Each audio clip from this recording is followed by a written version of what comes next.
Before the opening bell, U.S. indices closing mixed on Wednesday. This as shares in consumer services, insurance and telecommunication services sectors closed lower, while shares in media, real estate and food and staples retailing, those sectors gaining momentum.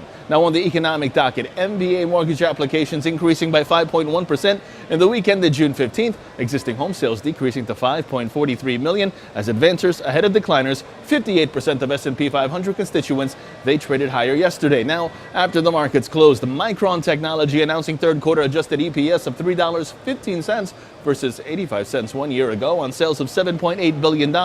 International Paper announcing the appointment of Timothy Nichols as CFO to replace Glenn Landau, who is leaving the business for personal reasons. While turning overseas, Asian markets mixed today. The Nikkei up 0.61%, the Hang Seng down 1.35%, China CSI 300 down 1.17%, South Korea's Kospi down 1.1%.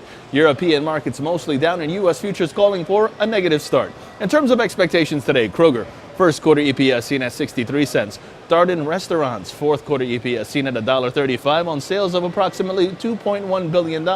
And Red Hat first quarter EPS seen at 69 cents on sales of approximately $810 million. On the economic docket today in the morning, we have 8:30 initial jobless claims and continuing claims, as well as the Philadelphia Fed business outlook. 9 o'clock in the morning, the April FHFA housing price index, and 10 o'clock, leading indicators for May. Now turning over to the markets, the SP 500 sees caution, and that's in focus as the relative strength index is mixed and calling for caution. Long positions above 2769 are favored, with targets at 2780 and 2787.50 in extension.